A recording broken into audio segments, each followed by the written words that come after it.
five-time All-Star Marques Johnson. Alongside Marques Johnson. What's up, everybody? Hey, this is the Here District, captain of this vessel. And I got my first mate, my number one son, Chris Johnson. What up? Talk to me. Holla! Let it rain, man. Let it rain. I guess what? We're going back into the Friday. Okay, pass us all the breakfast. Okay, pass. Go fight. Welcome, everybody, to the Here District, Marques Johnson. You're listening to a Bucks Plus audio production on the Bucks Plus Network. Your weekly pulse on the Milwaukee Bucks, straight from a Bucks legend. This is Here District with Marques Johnson, alongside his son and 1995 NCAA champion, Kris. Here's MJ. Welcome, everybody, to the fantastic voyage. It's Here District. I'm the captain of this vessel, Captain Marques Johnson, my first mate, Kris Johnson, the only father and son tandem in basketball history, college basketball history, to win a championship at the same school. I like to point that out because when you're part of history, you got to let people know about it. You got to remind people of that, man. When you I get to a appreciate piece of that. history.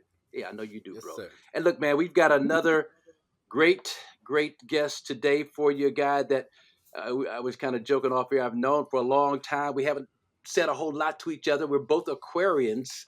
He's February that 10th. explains I'm it. February 8th. That explains a whole lot. But DA, David Aldridge. David, welcome to Here Yes, District, sir. man. Thank you so much, man, Yay. for joining us. Hey. Yes. My pleasure. Thank you all for having me. I appreciate it.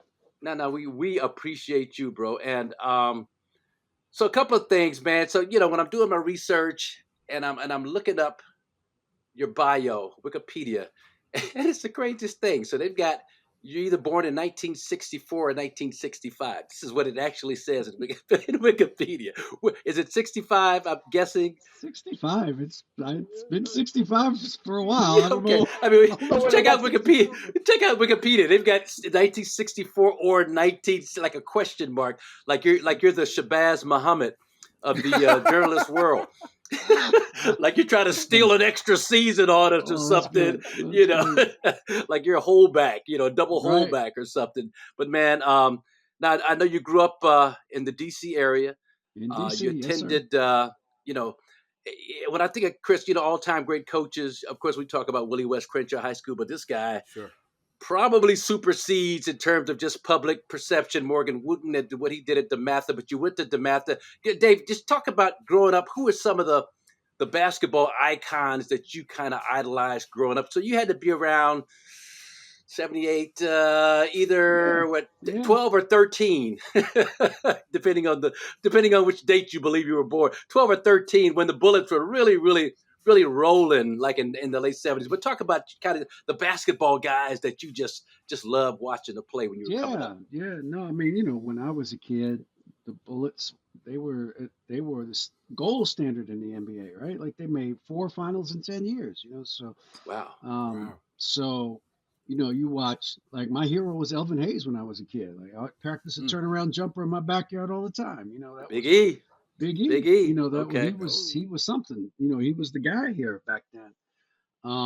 So I was a big Bullets fan as a kid.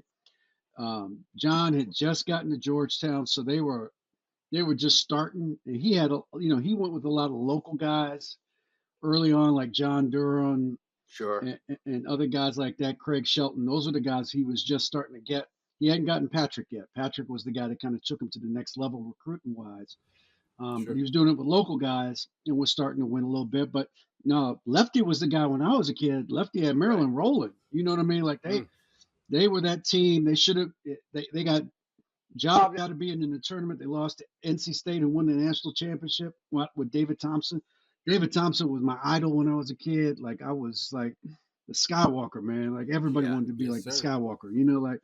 So he was the guy because we were in DC. We would get the ACC game of the week every week. So we would always see Carolina and NC State at the time, and Wake Forest was good at the time. Even Clemson. Clemson had Skip Wise from Baltimore, who was one of the great guards of all time in college basketball. And then Maryland was just rolling. Like they went from the Tom McMillan, Lenny Elmore teams. Then they had Steve Shepard, who was on the Olympic team in '76. And the Bear. The Yeah, Bear. so they were constantly in the mix. They were always Yeah. good. Yeah. Ernie Graham was on the team when I was 13 or 14. They beat Notre Dame when Notre Dame was number 1 and had a big Yeah. win. So Maryland was the big team locally here. Yeah, well, DC, hotbed, great talent out of that area. Now, quick, a Bear Shepherd story. When I was at UCLA, my sophomore year, the year we won a championship, we went back and played in the Maryland Invitational, and this one Lefty was promoting was promoting Maryland as the UCLA of the East. That was a big deal back then. That's right. The UCLA of the East. And we went back there, and I was matched up against, I think, Steve Shepard. I think Mo Howard was on that team. But they were putting these little guys on me, Chris. They were putting these little dudes on me, man. And Bear was good, but good offensive player, not a great defensive player. But I had a great finals. We won the tournament. I think it was Luke. I think John Lucas might have been on that team. Might have been a senior on that team. Just a great consummate floor general. But the excitement was palpable in terms of what Maryland was all about. It was a great game. It was heated and hot going back and forth. And so DC has always been, I think, one of the underappreciated. You think about Elgin Baylor and Dave Bing and all these, just all-timers. A great Elgin Baylor story. I don't know if you heard this, Dave. I'm sure you have. You may have written about it. But Wilt used to bring a team of guys from Philly down to D.C., and they would get into this small gym somewhere. Can you talk about that? Tell me about that story. Talk about that. Our people know. That's about 5 minutes from where I grew up. That was like the spot in D.C., one of the big spots in D.C., where the teams would come in the summertime and play. And so Wilt would come down, and teams from New York would come down. And Elgin, he was called the Rabbit, so everyone wanted to play the Rabbit. And Elgin would come back to DC and play in the summertime. And no, man, it was great. I mean, that was before my time, but you heard the stories afterwards about how great it was. But you mentioned Dave Bing, Hall of Famer.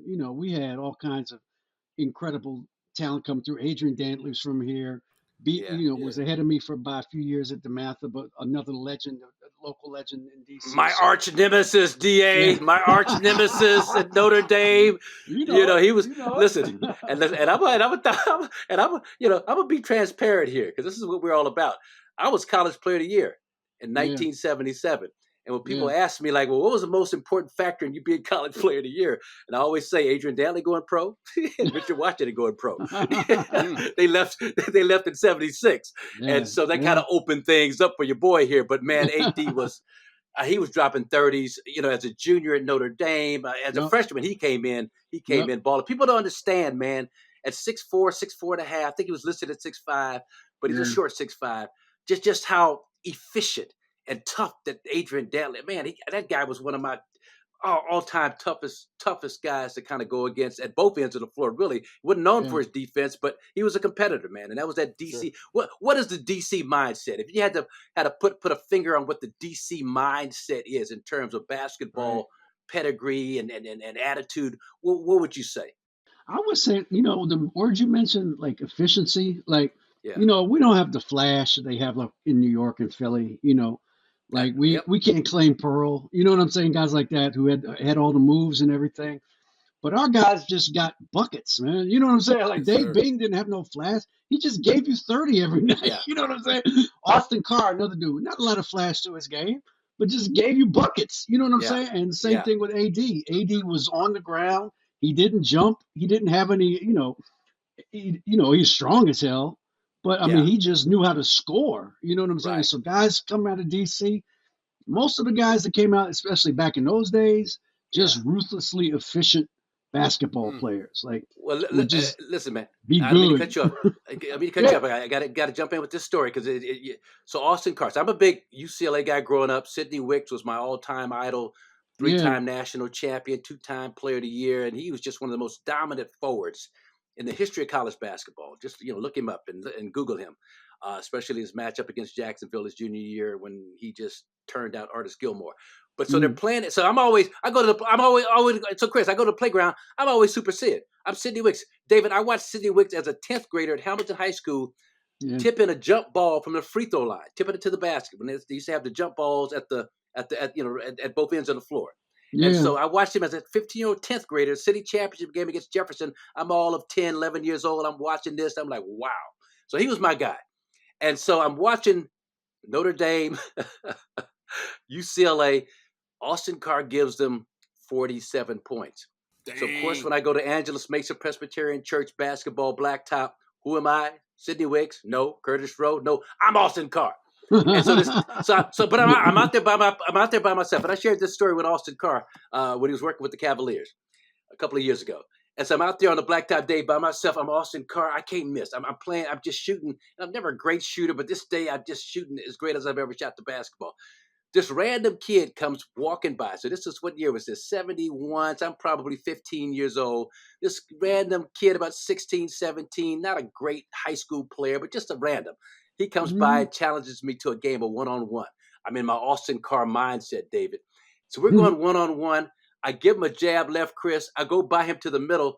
I bounce the ball off the blacktop. It banks in to the basket. It was like a shot that I don't know where it came from. That's craziest wild, shot I've ever made. And this kid just left. He just left shaking his head like, man, I don't believe this. But I shared that story with Austin Carr. But you talk about these DC ball players, and LA is similar in terms of the lack of flash and all that. It's just we give you buckets.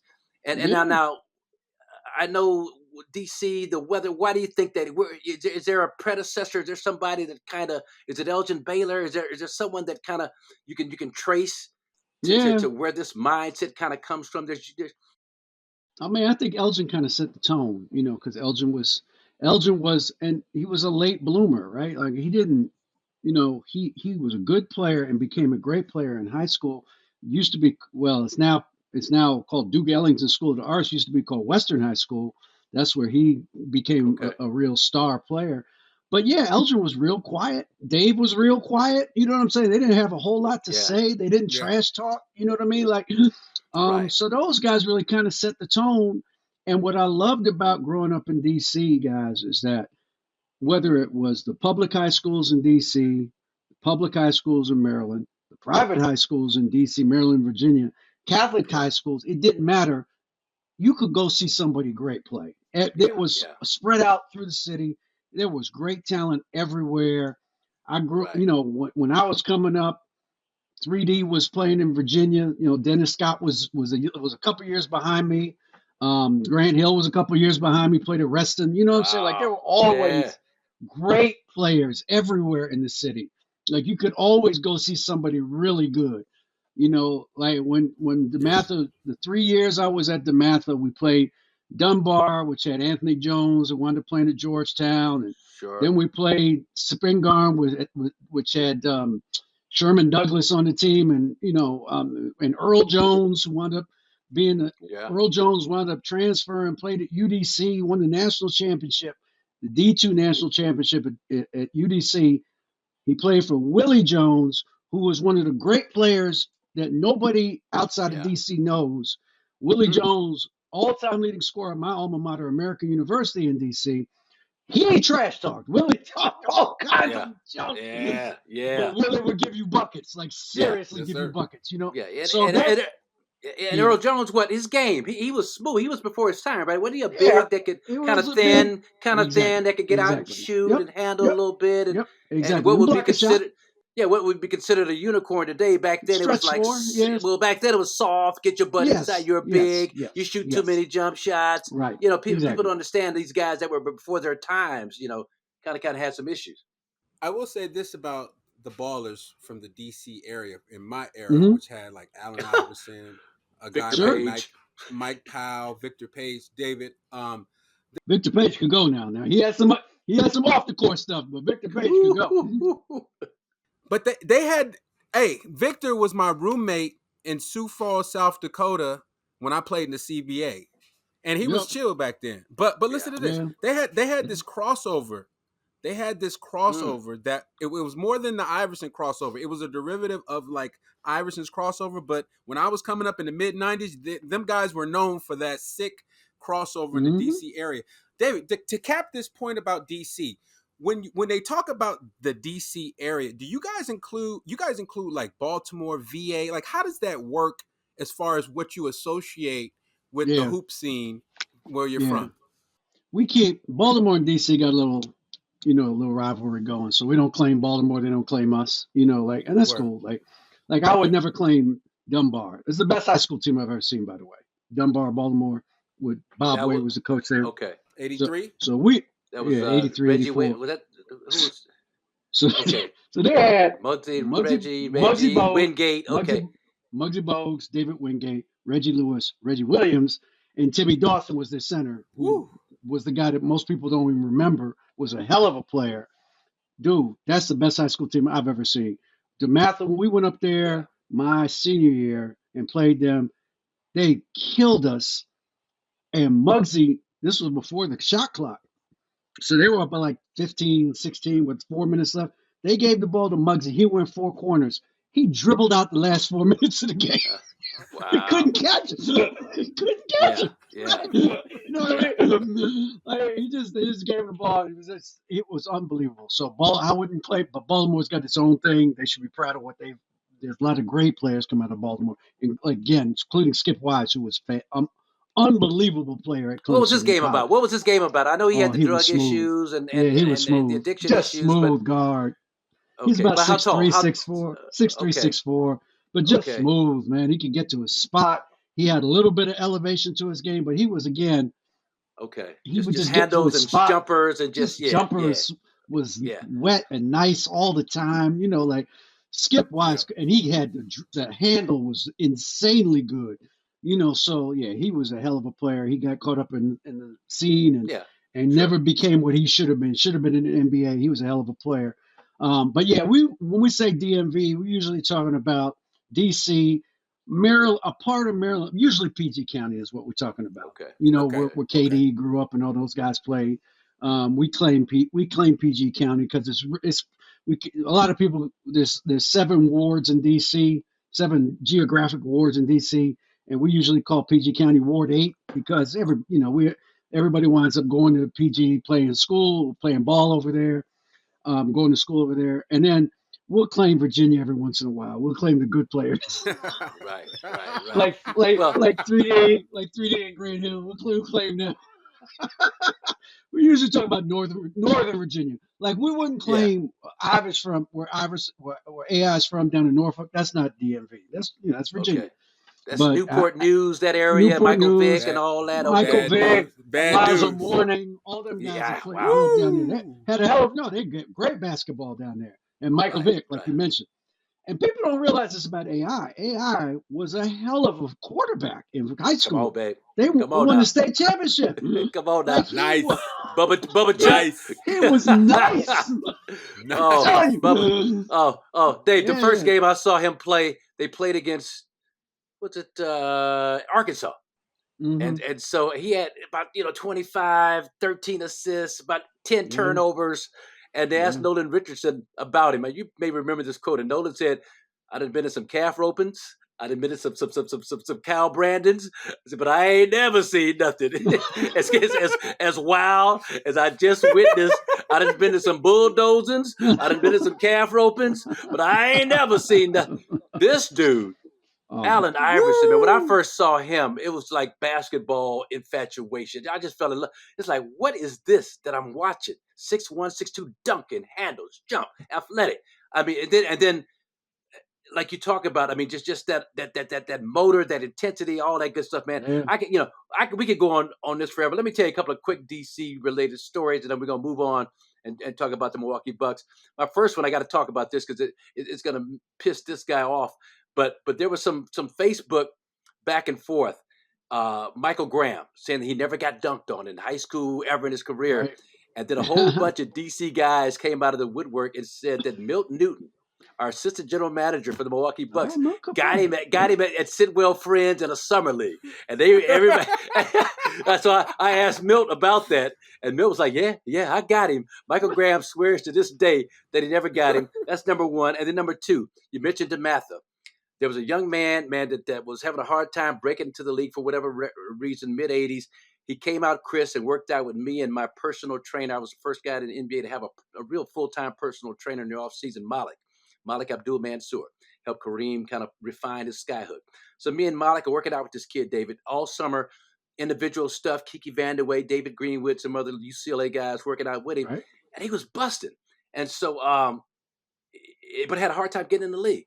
And so my friend Malik reached out to Jerry West. Jerry West called me up, asked me what I thought. I was like, this kid can play. Jerry, this dude, he can contribute. Adrian Branch wound up playing with the Lakers that 86-87 season. AB, I don't know what he's doing now. Shout out to him, man. But it was just he's doing college TV. Is he? Yeah. Good for him. Yeah, Good for him. So, but just good being a little part of his basketball journey, because he was really kind of confused about what he was going to do, why he couldn't get in the league, and I just saw something. Adrian was like another one. He was ahead of me. He was 2 years ahead of me at DeMatha. Adrian, when I first got to DeMatha, he was the guy on our squad, and he was the first dude I saw throw the ball off the backboard and dunk it in a game. Oh wow! I've never seen that before. See that kind of stuff. Yeah. So no. AB was, and I went. His younger brother was my classmate at DeMatha. So yeah, I know the Branch family very well. There we go. They just lost their moms a few weeks ago. So oh man. Yeah, it's been condolences, but he was Adrian was a great player. Played great at Maryland. Yeah. I think Adrian would have been in this era. He'd be terrific. Right. He's like Brandon Ingram. That's exactly who he is. Okay. He's Brandon Ingram. Long, rangy, lanky, can shoot it. Lefty, could shoot it. Exactly. And just that's exactly who he is. Yeah. He was relentless trying to score the basketball.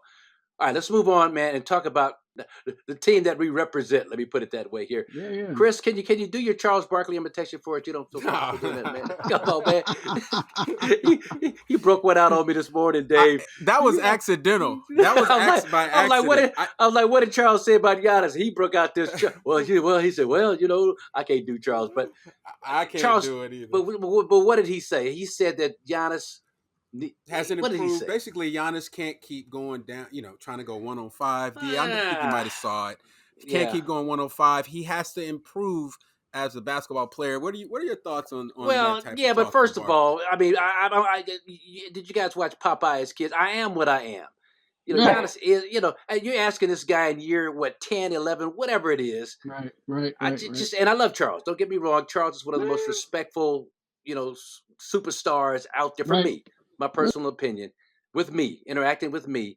But what's your thoughts, Dave, on Giannis and him having to get better? They're coming off a 30, 12, and 6, 60% field goal. Nobody's ever done it before in the history of the game. Right.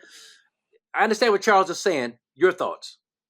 I don't know that you're going to get a guy who has been a two-time MVP and a Finals MVP. You know what I'm saying? Like, why does he have to change? You know what I mean? Why are you laughing, man? Why are you giggling? Why are you giggling like that, man? What do you find so funny, DA? It seems to me that the players around him should get a little better. You know what I mean? Like, right, he's showing you what he can do. Yes. So I would say, like, look, I mean, I think y'all understand this because y'all are basketball people. I don't think most people understood, as great as Dame is, and he's a great offensive player, great. But the things that Giroux brought to the Bucks, you can't replace. It's not a coincidence that he went to the Celtics and the Celtics won the NBA championship. You know what I'm saying? But Dave, don't you think it's a valid point too? And this is a point I always bring up that the Celtics had the luxury of having Drew as a fourth or fifth option. In Milwaukee, with no Dame, no Kris being healthy, we needed Drew to be that second option, and he was just not. It's not what he does. He just wasn't quite the same. What I'm saying, on a healthy team with a healthy Chris Middleton. Oh no, you're right. We saw it. We saw it play out. You saw what happened. You saw what happened. So a guy like that just does so many things to facilitate winning basketball that you can't replace that, right? It's just impossible to replace if you don't have it anymore. So I would say I don't think it's on Giannis to get better. I mean, would it help if he shot 35% on threes? Yeah, it'd help some. But that's not the Bucks aren't going to win or lose an NBA championship based on Giannis's 3-point shooting. That's just not. It's not that important. It would be somewhat helpful, but to me, it's much more about the other people around him and what they're doing.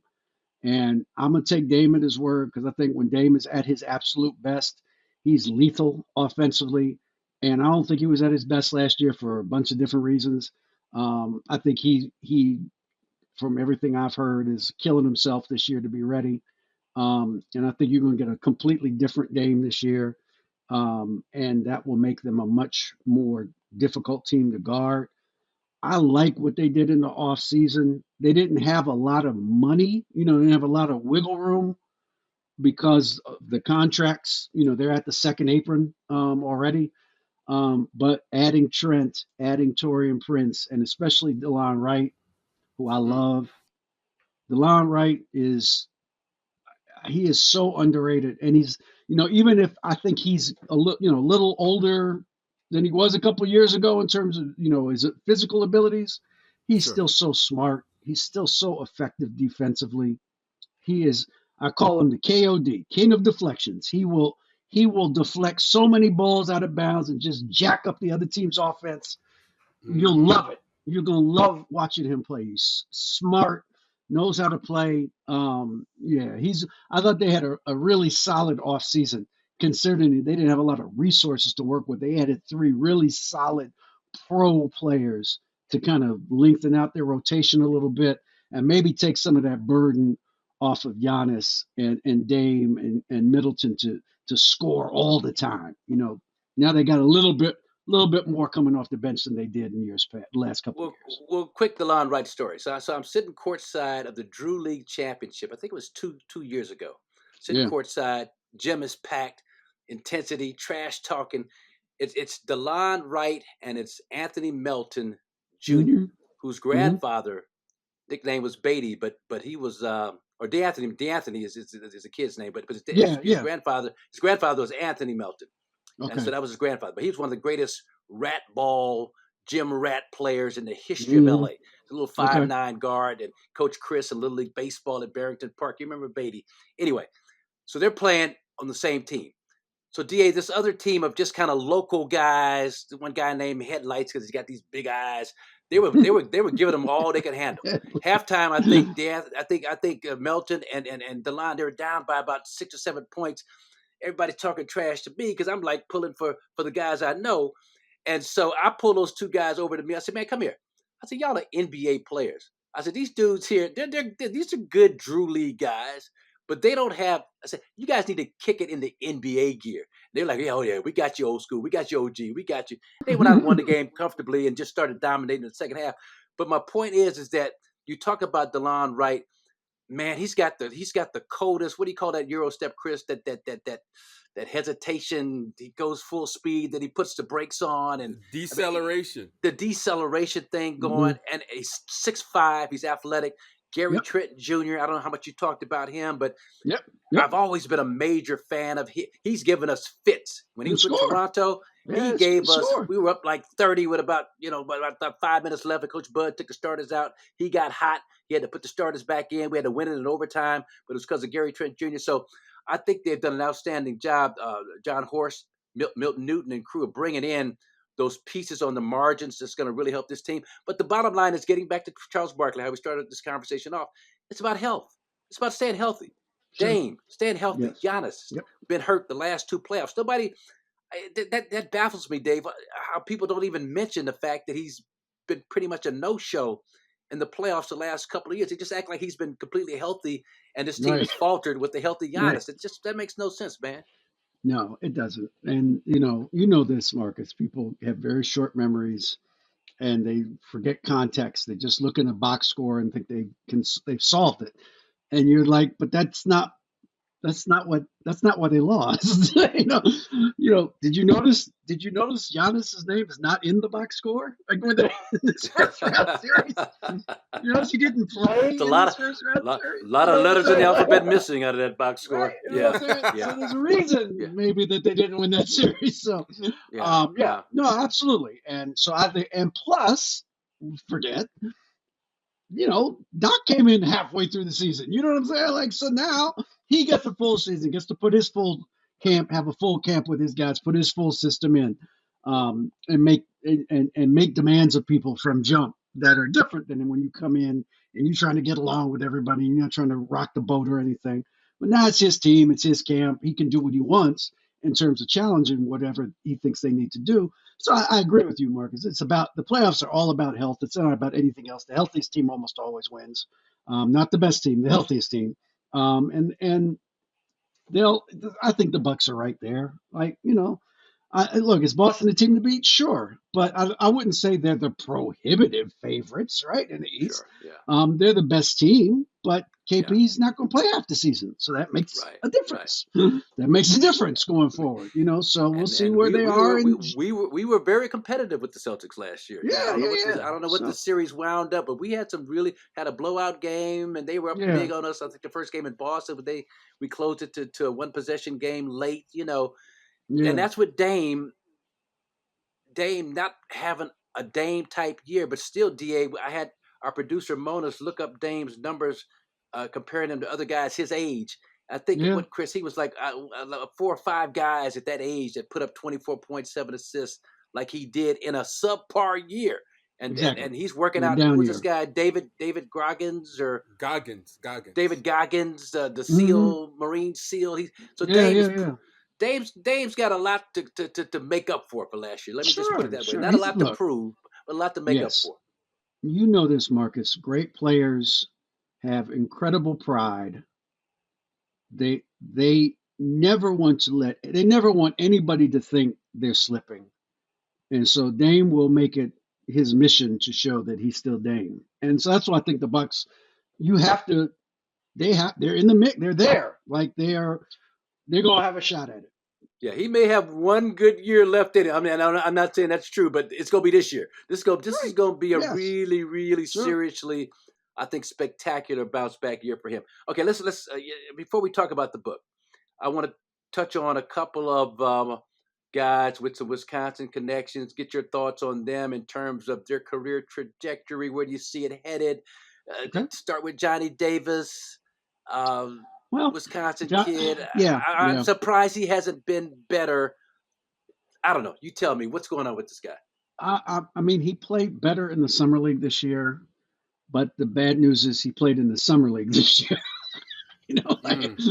First round pick going into his third year in the NBA shouldn't still be playing in the summer. Lottery. I mean, he was lottery, right? He was top something. 10th pick. He's lottery. 10th pick. Yeah. So, but he did play better. So, there's something you can build on going forward. Right. We will see. I'm not sure, Marcus, guys in the league, you got to be elite at something.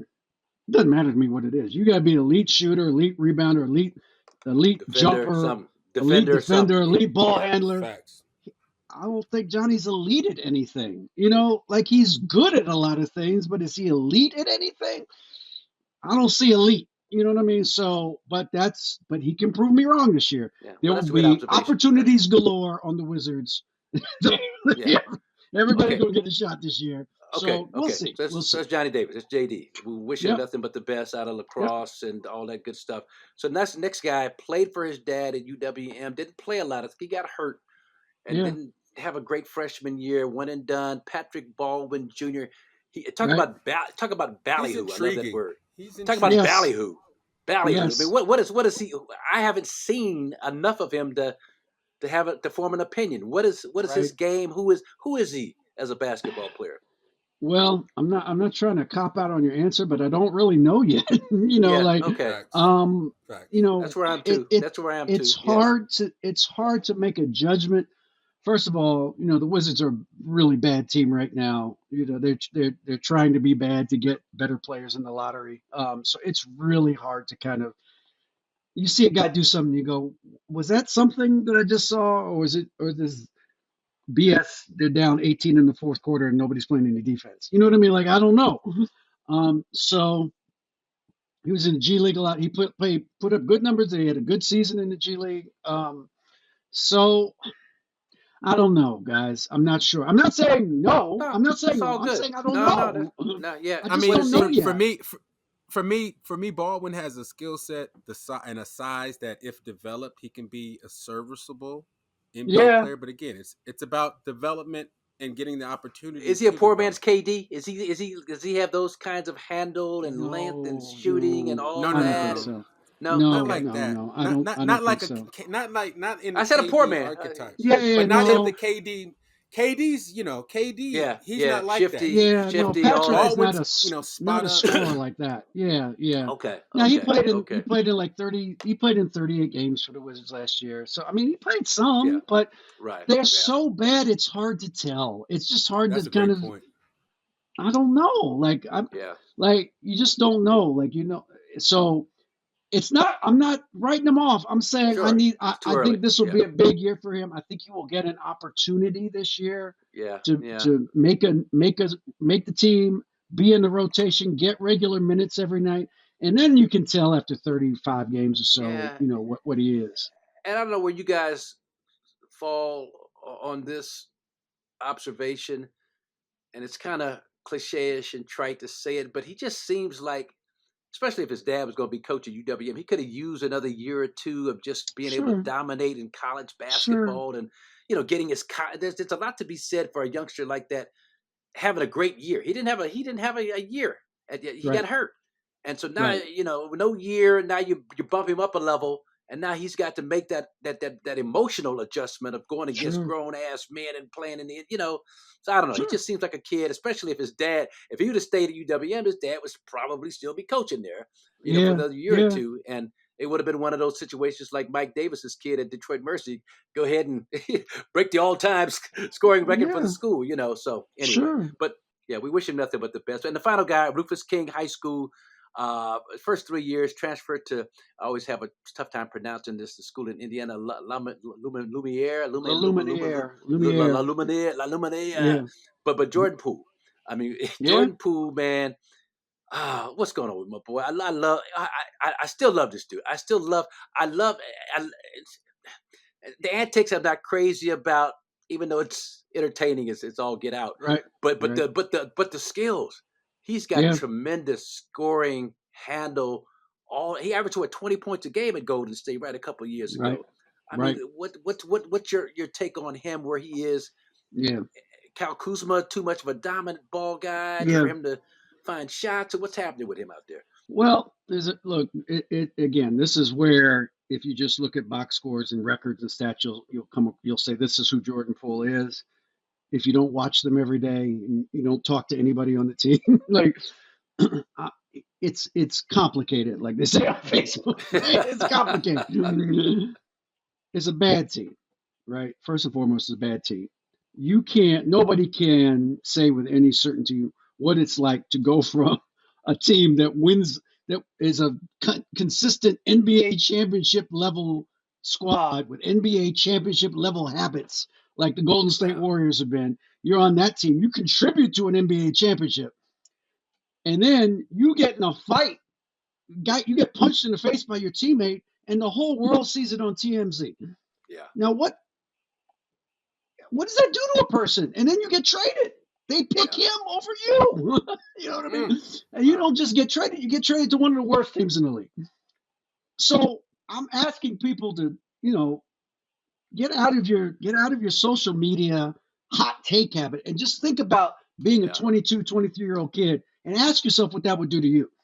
Yeah. And so that's what I'm saying. Like, I have to give Jordan Poole the grace of being a human being and being disappointed that his career has taken this pivot that he didn't ask it to be taken, and see what happens. Then you add to that, they bring him here and they play him and Tyus Jones together, which is the smallest backcourt in the NBA.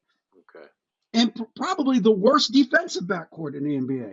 Look, I can't do anything with a basketball, so I'm not hating, but I know enough about basketball to know when guys can play, what guys can do and what guys can't do. They can't guard. Tyus and Jordan Poole, they ain't guarding people, all right? Tyus Jones is maybe the best guy in the league with the basketball. His assist turnover ratio last year was 7-1. Okay, led the league the last 5 years or more. Yeah. He's crazy with that. You know what I mean? Like, so that's great. And offensively, he's really good. But he's 6'1", maybe, and he's just not a good defensive player. And Jordan's not a good defensive player. So you put him in the backcourt with a guy, and neither of them can guard, so you can't switch. It's, what's the point of switching? You both are not good at it. Like, neither one of you are good. So you add to that. Then he had a terrible start to last year. He was awful. Yeah, Awful. I remember. Yeah. And they benched him. I felt for him. You feel bad. You know And what he's going through emotionally and all that. And yeah. They benched him. And then they brought him back and they put him on the ball, which is what I said they should have been doing the whole year anyway. Like, what's the point of having Jordan Poole on your squad if you're not going to give him the ball? Like, that seems kind of silly to me. Like, he's not coming off of pin downs. That's not his game. His game is give him the ball, let him cook. So you're the one that's paying him $100. You're the guy that's paying him $30 million a year. You bought that contract in here, so let him do what he does. And so the second half of the season, he played much better, I think. So I would say this. I think, and they should have traded Tyus Jones and gotten something for him. They didn't do it. And he wound up signing with Phoenix, and they wound up getting nothing for him, which is not good management practices in my view. But now I think Jordan's going to have the ball. It's his show. Whatever the Wizards are going to be this year, he's going to be directly involved in it. And again, it sounds like I'm defending Jordan, and maybe I am a little bit. But you ask these coaches, and coaches will tell you the truth, especially the assistant coaches. They'll tell you the truth. And they all say the same thing, independent of one another. The guy's in early and he stays late. He works on his game. He's trying to be better. Like, he's not mailing it in saying, I made my money. F all of you guys. I'll see you tonight. Yeah. Like, he's trying to be better. So I'm not going to quit on him yet. I think a lot of people quit on him last year. I think there's something there. Now, it may wind up not being. In fact, it probably will wind up not being in Washington. You know what I'm saying? Like, if he has a good year this year, then they can trade him next summer to a better team, and he'll play better and be in a better frame of mind. So that's where I think he is right now. I think he should now be poised to have a good season this year to kind of get his trade value back up. If he wants to get out of here, that's the way to get out of here. Play good, and then they can trade you for something. Yeah, well, we wish him nothing but the best. We're pulling for him in the barbershops all throughout Milwaukee. Everybody wants to see him. Jordan's not a bad guy. He's not a bad guy.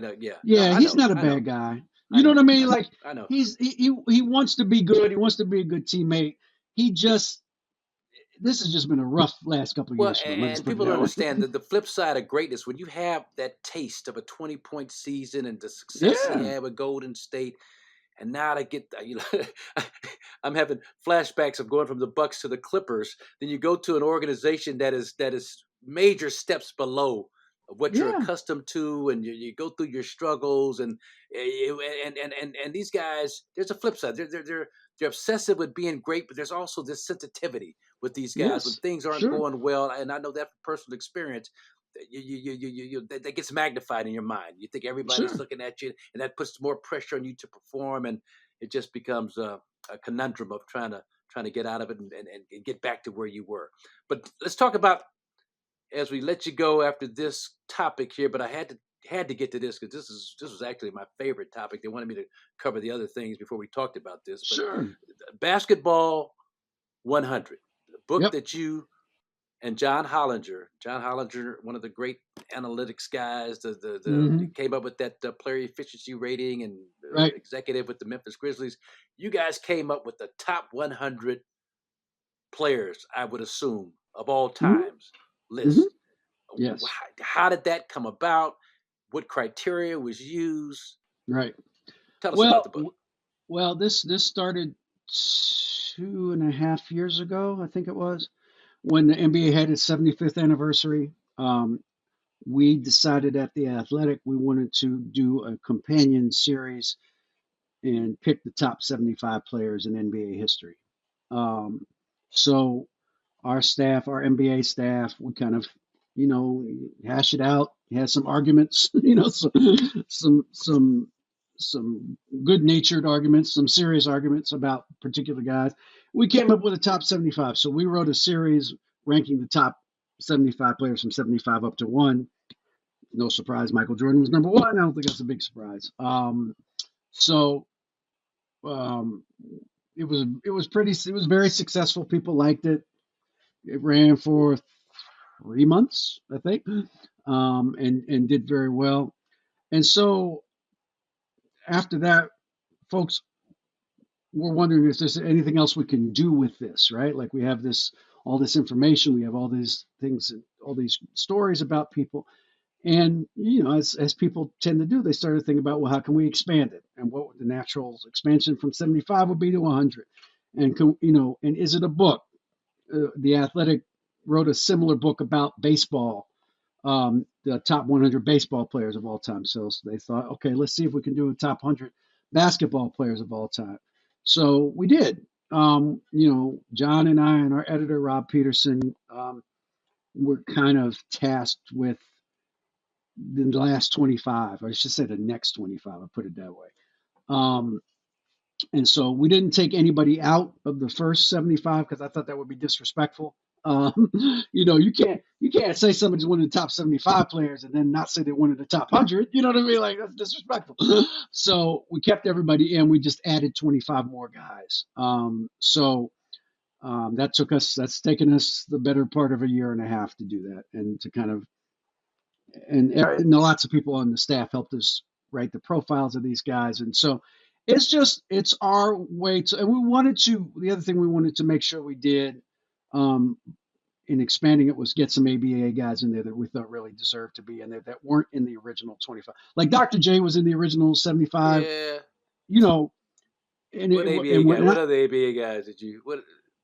The Mel Daniels and the other Indiana forward. I can't say the Indiana guys made it. Doc was the one ABA guy that made the original, but Artis Gilmore, I'm pretty sure made it.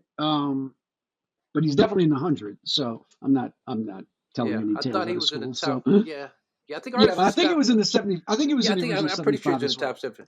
Yeah. Yeah. So we had a couple of ABA guys in there, but we have a couple more now that we wanted to make sure got in there and got their respect.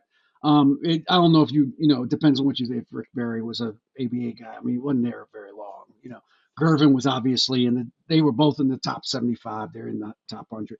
So, but there's a couple more ABA guys in there. And then, we want to be fair to the current generation. Like, we don't want recency bias to kind of, either way, for good or for bad, keep us from putting guys in who we think should be in now. So there's a couple of guys that are currently playing that we've put in that we think meet that criteria as well. So, it's subjective. There's no formula. There's no, it would be silly of me to say that we had this, we used this stat or this number. No, what do you think? Is he top 100 or not? Yes. Why? No. Why not? You know what I mean? And so we had to kind of defend our choices, like doing a dissertation. You know what I mean? Like, you got to defend your dissertation. So we did, and it's been a lot of fun. It's been a lot of work, but we're real proud of what the book is going to be. We think, I do not expect, nor do I want everybody to agree with me and agree with us on our top 100. You're going to have 5 other guys. Why didn't you put this guy in? And I'll go, you know what? Yeah. He could have been in. He very easily could have been in. But you have to stop at 100. I can't keep going. I have to stop at 100. So there's some guys that I pushed for that didn't get in to the top 100. So that's the way it goes. So in that vein, so now I know you said it's subjective, but like baseball, I looked at just some pure numbers of players, David, who have played 10 seasons, made 5 All-Star games, averaged 20.7 rebounds, and at least 3.5 assists a game. And it's a list of only 12 guys in the history of the league that have done that. And then you talk about Baylor, Chamberlain, Robertson, Kareem, Bird, Barkley, Malone, Webber, LeBron, Durant, Westbrook, Giannis, and me. Did I make your top 100, David? You got to buy the book, Marcus. Come on, man. Give away the secrets, man. Buy the book, bro. I like that, DA. I like that, DA. He didn't say no. He didn't say. I like that, DA. He didn't say hell no. You tripping? I like that, DA. Yeah. Buy the book, bro. Well, I wanted to throw that stat out there. Come on, Marcus. I'm trying to pay this mortgage off, man. Come on. I wanted to throw that stat out there. Just food for thought. 13 guys in the history of the league have our numbers. You see what I'm saying? No, man. Look, man, I'm just messing with you, man. But, man, we appreciate you so much covering this game that we love, man. And I could talk to you for forever, man. But thanks for stopping by, and see you around the way. You do tremendous work, man, and just keep up the great job. And look, the book co-written with John Hollinger, Basketball 100, David Aldridge. Check it out, get it, order it on Kindle or whatever it is you need to do. But man, I just can't wait for it to come out so I can look for my name. Go to the index and see what your name's at. Go straight to the end. You're gonna go straight to the 98. What? No, man. It's all good, man. I appreciate you, man, coming on, man. Thank you so much, and continue the great work that you're doing. My pleasure, man. Thank guys. you, David Aldridge. Senior, Thanks, what's your title again? Senior writer. Yes, sir. Senior I meant to ask you. Does that mean you get more money than the junior columnist? Is that is that a money thing, man? I need you to be my agent. Yeah, man. You should be making it a pretty penny, man. It's as great a job as you do. David Aldridge, we thank you, man. Have a great day. Appreciate you stopping by here. Thanks, fellas. This has been a Bucks Plus audio production.